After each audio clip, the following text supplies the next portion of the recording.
Welcome friends, कैसे हैं आप सब। मैं आपकी आरवी एजुकेटर। फ्रेंड्स, यह वीडियो मैं एक बहुत गंभीर विषय पर लेकर आई हूँ। जब से सुशांत सिंह ने आत्महत्या का मार्ग चुना था, तब से मैं सोच रही थी क्यों करते हैं लोग आत्महत्या, क्या हो जाता है ऐसा। क्या हम कभी भी किसी व्यक्ति को आत्महत्या से बचा सकते हैं? क्या यह पहचान हो सकती है कि यह व्यक्ति आत्महत्या करने के लिए सोच सकता है, और यदि हाँ तो फिर कैसे? फ्रेंड्स, क्या आपने कभी ऐसे व्यक्ति को देखा है जो बहुत ही उदास रहता हो, बहुत गमगीन रहता हो, अपने आप में रहता हो, चुप चुप रहता हो, या फिर बहुत गुस्से में रहता हो, या उसके व्यक्तित्व में, उसकी बातों में इतनी निराशा झलकती हो कि कहीं से भी पॉजिटिविटी दिखती ही ना हो, निगेटिविटी से भरा हुआ हो? तो फ्रेंड्स, यह व्यवहार पहली पहचान होती है आत्महत्या की तरफ बढ़ते कदम की। क्या होता है ना कि जब ये बहुत उदास होते हैं तो निगेटिव बातें इनके मन पे इतनी घर कर जाती हैं, इतना गहन अंधकार छा जाता है कि आशावादी कोई भी बात इनको बताई भी जाती है ना, तो आसानी से इनके अंदर वह नहीं प्रवेश कर पाती है। फ्रेंड्स, आज के युवा पीढ़ी की बात करें तो किशोर बच्चे जो मैथ्स या बायो लेकर पढ़ते हैं, आईआईटी या नीट्स का एग्जाम देते हैं, या उसके ऊपर के भी बच्चे जो पीसीएस आईएएस के एग्जाम्स दे रहे हैं, अगर वो असफल हो जाते हैं तो उनकी भी प्रवृत्ति आत्महत्या की तरफ बहुत ही देखी जा रही है। क्यों ऐसा होता है? कौन जिम्मेदार है इस आत्महत्या के पीछे? फ्रेंड, शायद इसके जिम्मेदार हम, आप और समाज, स्कूल, कोचिंग सभी मिलकर। जब कोई बच्चा होनहार निकलता है तो उसके प्रति सबकी आशाएं, सबकी उम्मीदें इतनी बढ़ जाती हैं कि बच्चा जब उस उम्मीद के आगे दब ही जाता है। उसके दिमाग में एक घेराबंदी हो जाती है कि मुझे यह करना ही है। पेरेंट्स भी उसको कभी भी विषम परिस्थिति में पढ़ने का मौका नहीं देते। अगर कोई विषमता आती भी है तो वो उसको सामने से जैसे कैच करने को तैयार रहते हैं कि तुम पढ़ो, इस समय पढ़ना तुम्हारा काम है, ये सब हम लोग देख लेंगे। क्यों? वह वयस्क होता बच्चा है, वह जिंदगी की परेशानियों को, विषमताओं को जानकर अगर उसमें अपना अनुभव ले, उसके प्रति अपना कोई दृष्टिकोण बनाए, तो क्या यह उचित नहीं होगा? क्यों हम ऐसा सोचते हैं कि वह केवल पढ़े? तो यहाँ हमारी कुछ गलतियां तो है। विद्यालय भी इन बच्चों पे बहुत उम्मीदें लगा रखता है, और बच्चे शायद समाज से, विद्यालय से इस तरह का रिस्पांस पाते हैं कि वो आई एम द बेस्ट वाला भाव आ जाता है। और जब कोई बेस्ट हो जाता है तो फिर वो समाज में कभी अपने आप को असफल दिखाने की सोच भी नहीं पाता है। वो जब असफल हो जाता है तो उसका अहम उसको धिक्कारने लगता है कि क्या मुंह दिखाओगे समाज में, कैसे स्कूल के टीचर्स को फेस करोगे, मम्मी पापा क्या कहेंगे, क्या सोचेंगे, अब क्या होगा जीवन में? दूसरा कोई ऑप्शन नहीं बचा।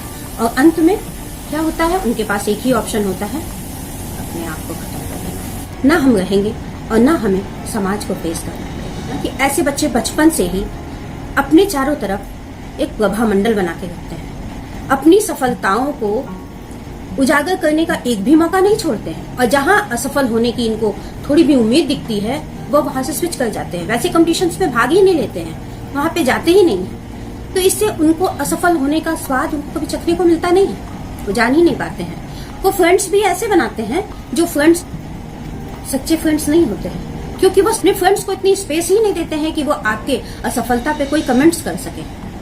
लेकिन ये बात तो होती है ना कि जब आप एक या दो या तीन लोगों से अपनी सफलता असफलता दोनों को कहेंगे, तो आप जब देखेंगे धीरे धीरे कि असफल होने पर भी सामने वाले का रिस्पॉन्स तो वही रहा जब हम सफल थे, तो मतलब कि वह समझने लगेंगे कि असफलता और सफलता के बीच जो एक बहुत बहुत ही हल्की सी रेखा है, उसको विचारों से छूना है, उसको धरातल पर रह के सोचना है, उसको समझना है। ये पेरेंट्स की भूमिका होगी कि वो समझाएं कि एक ही ऑप्शन नहीं है। क्या एक व्यक्ति के लिए जीवन में एक ही ऑप्शन होता है? क्या वही वह बनेगा तो उसका जीवन सही है, नहीं तो नहीं है? उसके पास हजारों ऑप्शन होते हैं, तो ये कौन बताएगा? हम बड़े ही तो बताएंगे।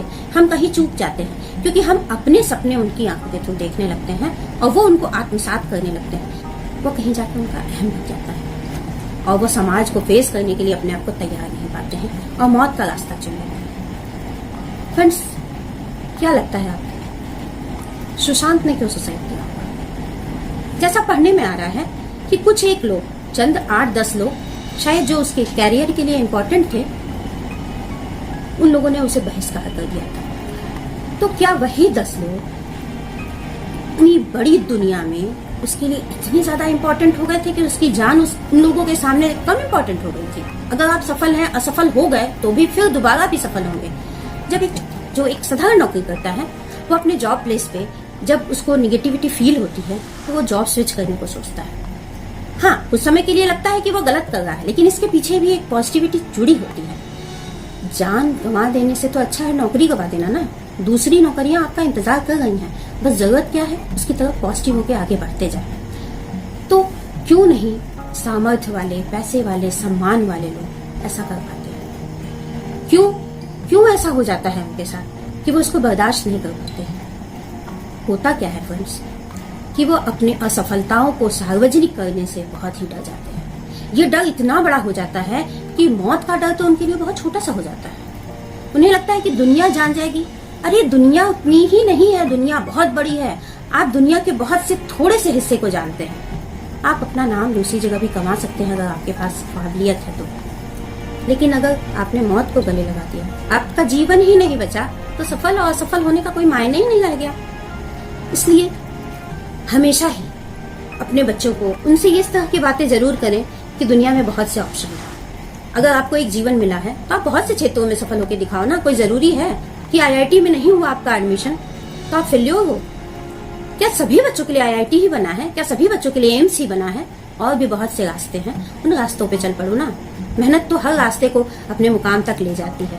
फ्रेंड्स, आप कोई भी ऐसे निगेटिव विचार वाले व्यक्ति को देखें तो प्लीज उसके पॉजिटिव फ्रेंड्स से उसको मिलवाएं, पॉजिटिविटी से भरे वातावरण में उसको ले जाएं। अगर इस निराशावादी दृष्टिकोण की बहुत अधिकता लग गई हो तो मनोचिकित्सक इसी के लिए होते हैं। उनसे सेशन करवाएं। बिहेवियर थेरेपी होती है, मेडिसिन थेरेपी होती है, उनको उससे उबारने के लिए समय दें। अगर समय लग भी जाता है ज्यादा तो आने वाले इस खुशहाल जीवन जो बहुत लंबा होगा उससे बहुत कम, थोड़ा ही टाइम इसमें लगेगा। तो ये टाइम देने की कोशिश करवाएं उससे। उसके अंदर से निगेटिविटी को धीरे धीरे दूर करें। एकदम से नहीं होगा क्योंकि वो धीरे ही धीरे उदासी की तरफ गया है ना। जो हम थोड़ा बहुत उदास होते हैं उसकी बात मैं नहीं कर रही हूँ। मैं उदासी के उस चरम की बात कर रही हूँ जिसमें हर समय आपको उदासी फील होती है। फ्रेंड्स, मैं आपको एक और सलाह देना चाहूंगी। अगर आप कभी बहुत ज्यादा निगेटिविटी से भर जाएं और आपके कोई ऐसे मित्र ना हो जिनसे आप उस समय बात कर सकें, तो बहुत ही उदासी भरे विचार आपके पास आए या बहुत ही गलत दृष्टिकोण से आप दुनिया को देखने लगे उस क्षण में भी, तो आप करें क्या? तो उसे एक कागज पे लिखें, उसे फाड़ दें।